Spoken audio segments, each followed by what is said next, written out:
Bendito o Senhor nosso Deus, por estarmos reunidos mais uma vez, querida igreja, povo do Senhor. Vamos invocar aquele que é o verdadeiro Deus, o nosso Deus, o Deus das nossas vidas. Senhor, muito obrigado por esta noite, por este encontro do povo de Deus diante do Senhor, para entregarmos diante do Senhor nossos agradecimentos, nossas vidas, lermos a Tua palavra, aprendermos do Senhor em comunhão. Invocamos o Teu nome porque Tu és o único Deus vivo, verdadeiro, digno de toda adoração, de todo engrandecimento. Só o Senhor é o Criador, só o Senhor traz à existência aquilo que não existe, só o Senhor é poderoso para salvar, curar e libertar. Bendito seja o Teu nome porque Tu és excelso. Nós te invocamos nesta noite, em nome de Jesus. Amém. Querida igreja, povo de Deus, vamos abrir Salmo 147. Salmo 147, nós vamos fazer a leitura de 1 a 11. E o texto nos diz assim: Louvai ao Senhor, porque é bom e amável cantar louvores ao nosso Deus. Fica-lhe bem o cântico de louvor.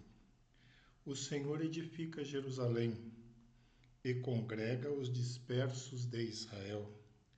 Sara os de coração quebrantado e lhes pensa as feridas. Conta o número das estrelas, chamando-as todas pelo seu nome. Grande é o Senhor nosso e muito poderoso. O seu entendimento não se pode medir. O Senhor ampara os humildes e dá com os ímpios em terra. Cantai ao Senhor com ações de graças. Entoai louvores ao som da harpa ao nosso Deus, que cobre de nuvens os céus, prepara a chuva para a terra, faz brotar nos montes a erva e dá alimento aos animais e aos filhos dos corvos quando clamam. Não faz caso da força do cavalo, nem se compraz nos músculos do guerreiro. Agrada-se o Senhor dos que o temem e dos que esperam na sua misericórdia. Um salmo maravilhoso, conhecido da igreja, que nos fala acerca da grandeza do Senhor, desse Deus que nos abençoa, que nos ajuda, desse Senhor que edifica Jerusalém, que é bom, que é grande. Vamos orar, vamos interceder, agradecendo ao Senhor pelas bênçãos recebidas, pela salvação em Cristo, louvando ao Senhor porque Ele conhece as nossas vidas e necessidades. Entregue ao Senhor a sua família, entregue no altar do Senhor os enfermos, os aflitos, desempregados, o povo do Senhor que carece de uma solução. Que o Senhor nos abençoe. Vamos orar silenciosamente durante alguns instantes, para que assim o Senhor esteja conosco e nos ouça por misericórdia. Oremos.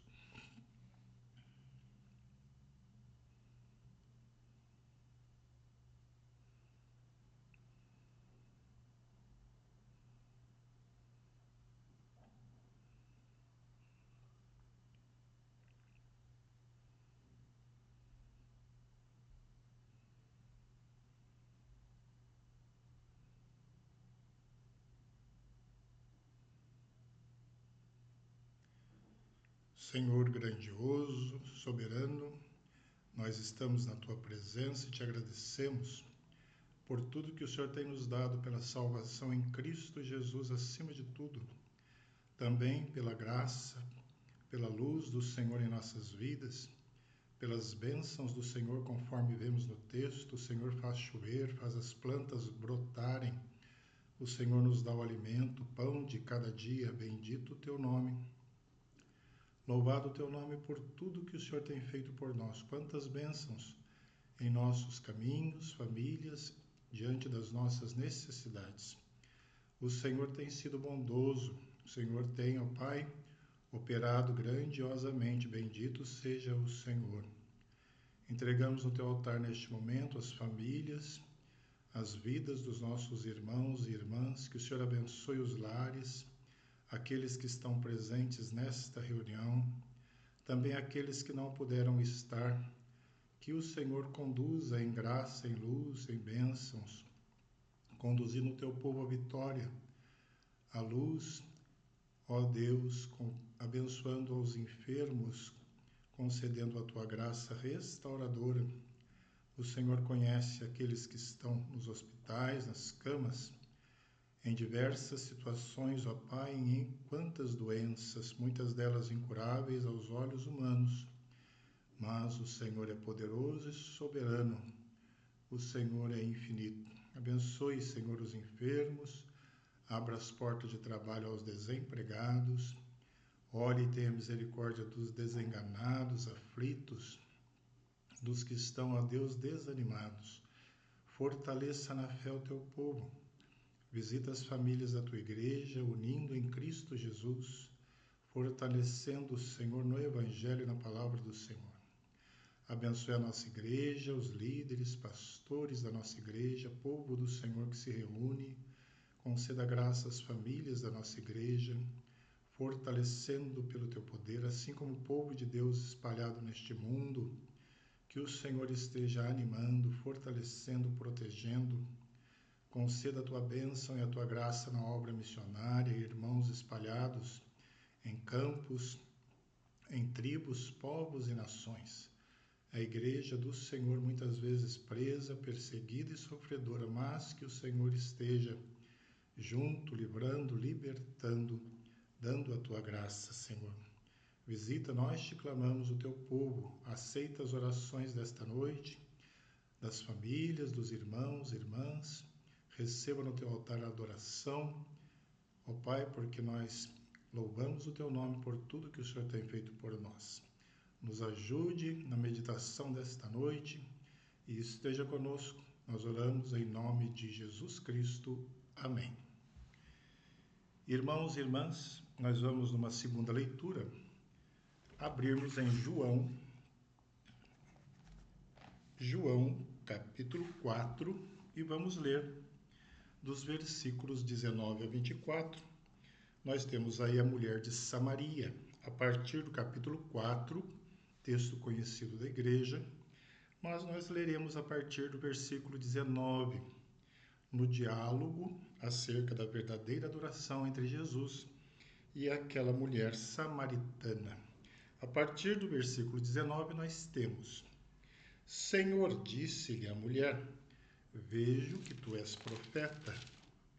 Nossos pais adoraram neste monte. Vós, entretanto, dizeis que em Jerusalém é o lugar onde se deve adorar. Disse-lhe Jesus: Mulher, podes crer-me que a hora vem, quando nem neste monte, nem em Jerusalém, adorareis o Pai. Vós adorais o que não conheceis. Nós adoramos o que conhecemos, porque a salvação vem dos judeus. Mas vem a hora, e já chegou, em que os verdadeiros adoradores adorarão o Pai em espírito e em verdade, porque são estes que o Pai procura para seus adoradores. Deus é espírito, e importa que os seus adoradores o adorem em espírito e em verdade. Até o versículo 24 deste texto, o diálogo ali de Jesus com esta mulher. Vamos orar mais uma vez, Igreja de Cristo. Senhor, diante da tua palavra, nós nada somos. Precisamos do teu Espírito Santo, que o Senhor nos lave, nos purifique no sangue de Cristo, nos dê luz, direção, para entendermos as tuas verdades santas e maravilhosas. Nos ajude nesta meditação e nos edifique. Nós clamamos em nome de Jesus Cristo. Amém. Irmãos e irmãs, existem aqueles que perguntam o seguinte: será que o culto tem a ver com teologia? Estamos fazendo alguns estudos sobre o culto ao Senhor. E uma pergunta que às vezes emerge é esta: será que o culto tem a ver com a teologia? Então hoje estaremos vendo um assunto cujo tema é a teologia do culto. A teologia do culto. E neste estudo estaremos dividindo em 3 partes. O culto é necessário, o culto é teocêntrico e o culto é verdadeiro. Dentro de cada parte estaremos explorando alguns tópicos nessas 3 partes. O culto é necessário. Uma primeira parte dentro deste tema, a teologia do culto. O culto é necessário. Então, querida igreja, irmãos e irmãs, a teologia do culto aponta para a necessidade do culto. A teologia do culto aponta para a necessidade do culto. Por que devemos cultuar a Deus? É uma pergunta. Por que devemos cultuar a Deus? Então, nós podemos ver alguns fatores que vão nos mostrar por que o culto é necessário dentro deste primeiro tópico. Ele é necessário porque ele foi instituído por Deus e por Deus ordenado. Foi instituído por Deus e por Deus ordenado. Ao celebrar o culto, a igreja não inventa coisa alguma. Ela simplesmente obedece. Ela obedece. Há vários convites e determinações feitas pelos salmistas e nós podemos acompanhar. Por exemplo, no Salmo 95, lemos o seguinte: Vinde, cantemos ao Senhor com júbilo, celebremos o rochedo da nossa salvação. Saiamos ao seu encontro com ações de graças, vitoriemo-lo com salmos. Então, o culto é necessário e foi instituído, ordenado. O Salmo 100 nos diz: Entrai por suas portas com ações de graças e nos seus átrios com hinos de louvor. Rendei-lhe graças e bendizei-lhe o nome. Que maravilha isto!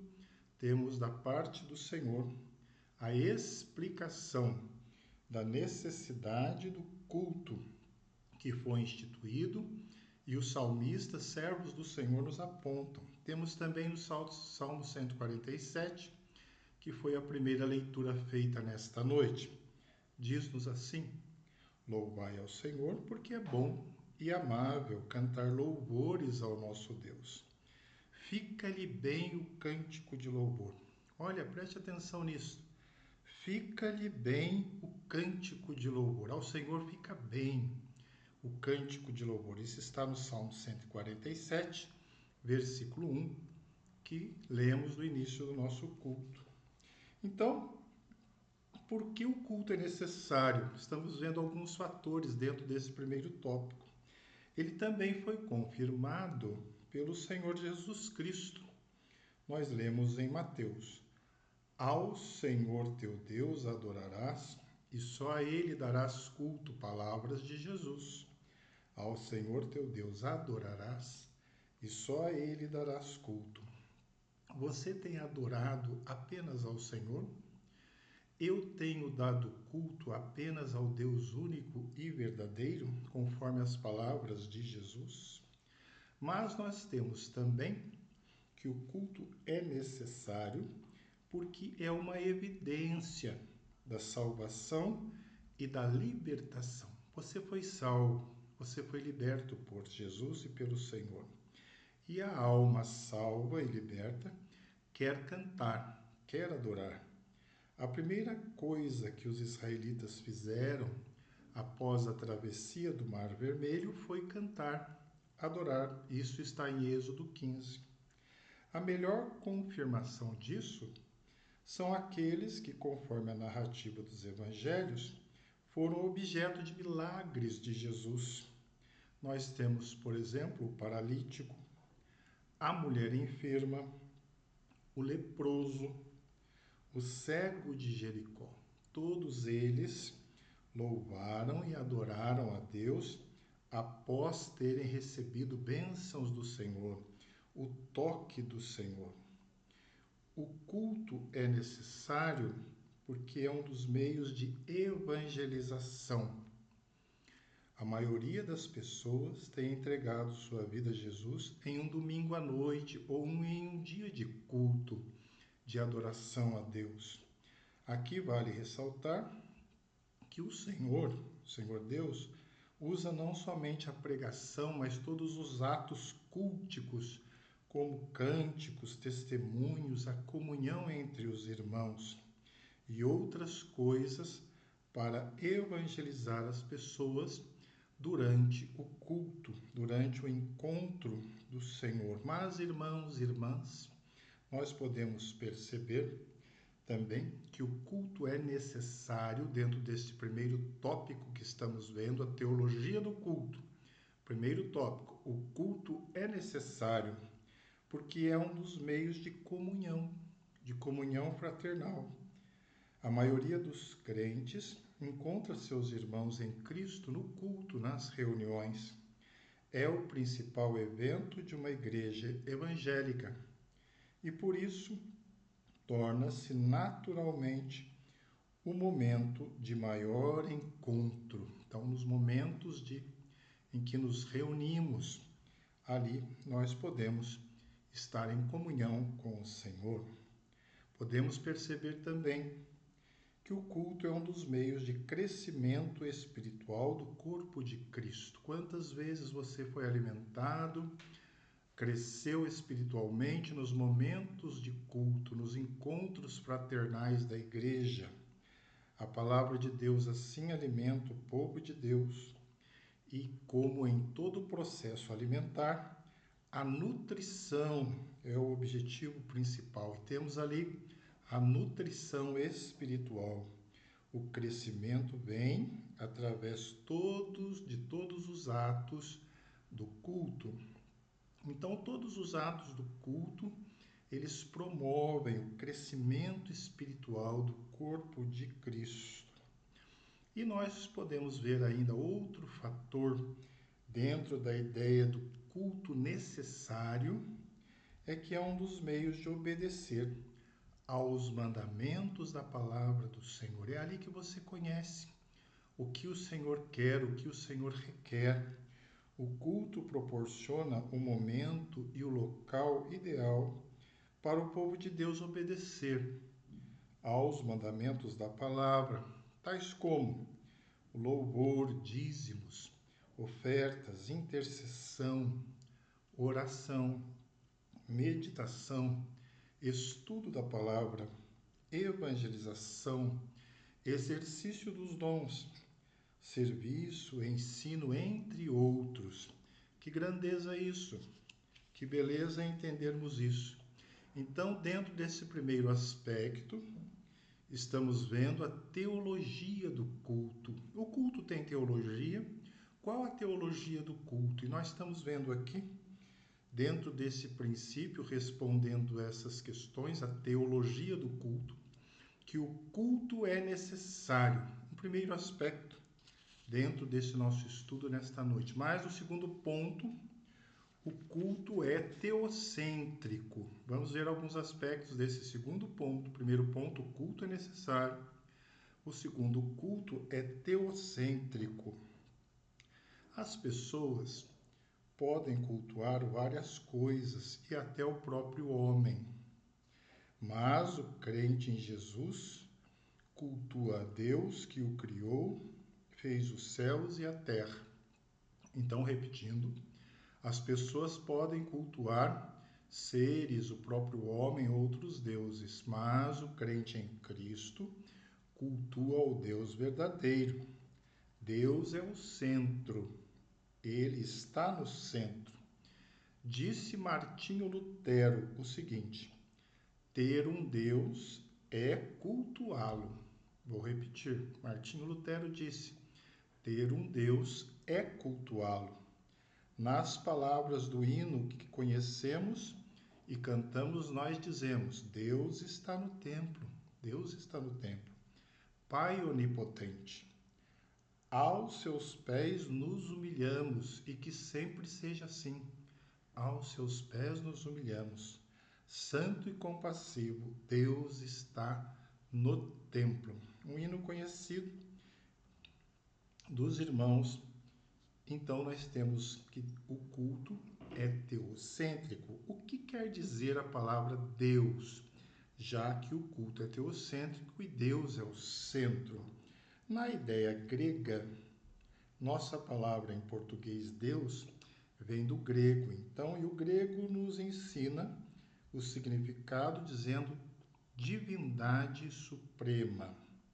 Na ideia grega, então, Deus tem o sentido de divindade suprema. Adoramos a esse Deus, que é divindade suprema. O culto é teocêntrico e nos prostramos diante dessa divindade suprema, dentro do princípio da ideia grega. Mas nós podemos ir também dentro da noção hebraica. Deus em hebraico é Elohim. A raiz é palavra muito antiga e geral, significando Deus, pertence ao dialeto semítico, e o seu significado original é forte e poderoso. Dentro aí da linha hebraica, nós temos isso. Deus, aquele que é forte e que é poderoso. Do princípio e da tradição grega, da linguagem grega, é divindade suprema. Então nós adoramos a este Deus. O culto é teocêntrico e voltado a este Deus, que é uma divindade suprema, que é forte e poderoso, mais do que todos os deuses, mais do que todas as noções, mais do que o homem, mais do que principados e potestades. Então, nós vemos e podemos ainda observar alguma coisa do hebraico sobre o nome de Deus. Nós temos Senhor, que traduz o nome mais elevado de Deus.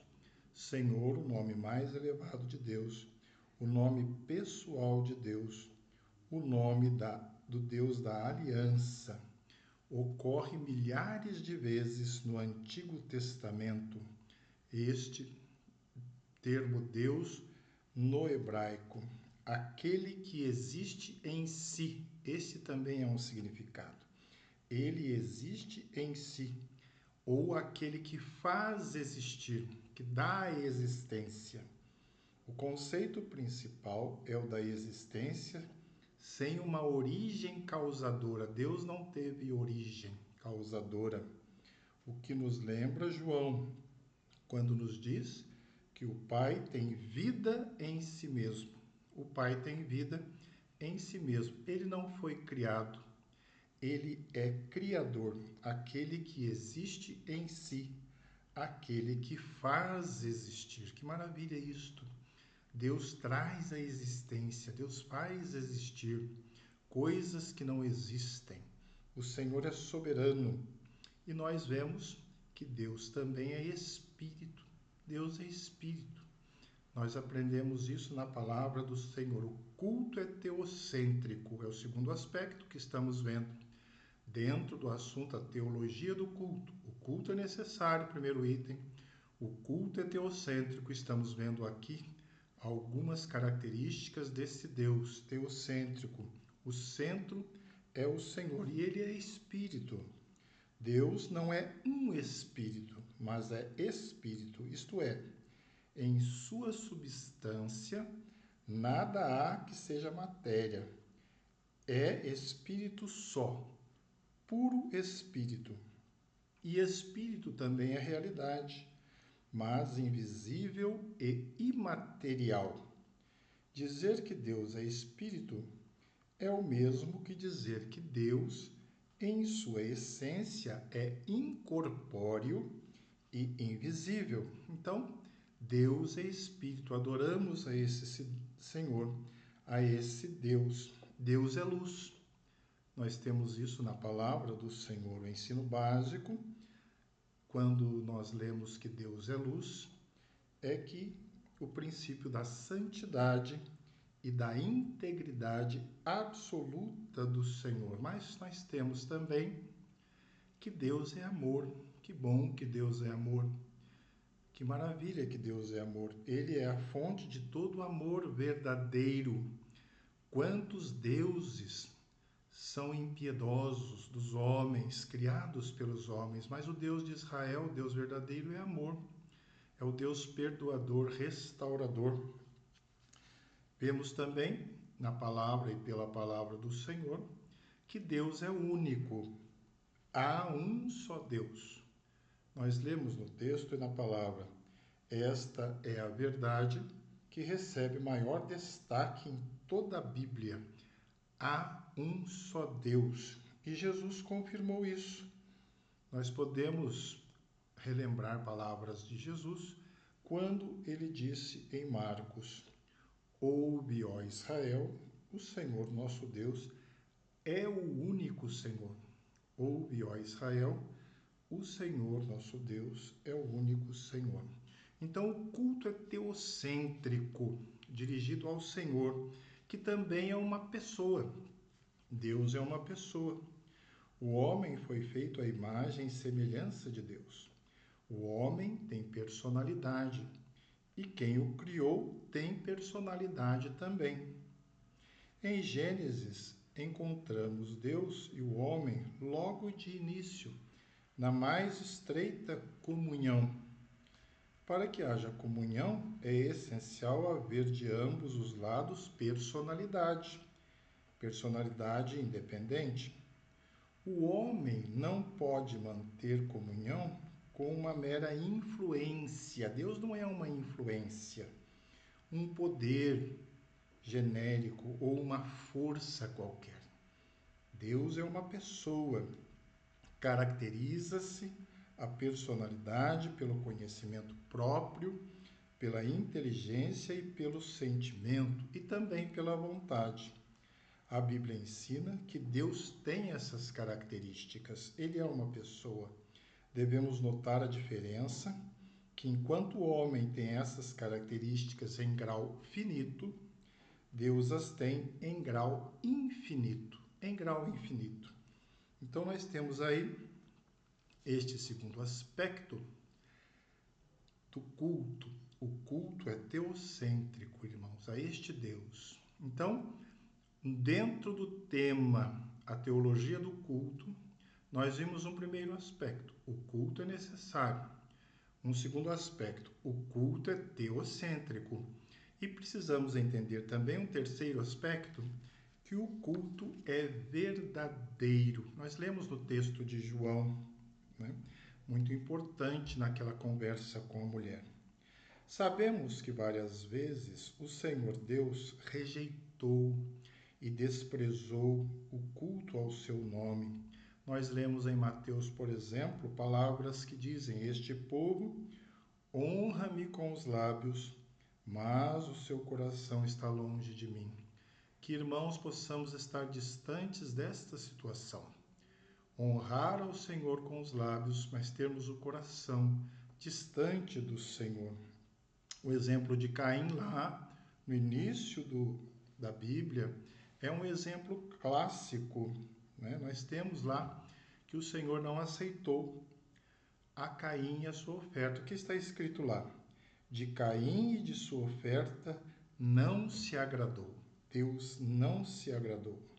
E no texto de João que lemos, neste encontro do Senhor Jesus com a mulher samaritana, podemos aprender algumas lições preciosas sobre o verdadeiro adorador. Então, o culto é verdadeiro. O culto é verdadeiro.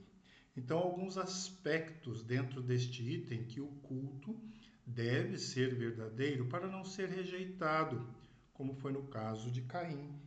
Então, o verdadeiro adorador sabe que sua vida pessoal é conhecida por Deus. A mulher samaritana teve a sua vida conjugal revelada ali pela onisciência do Senhor.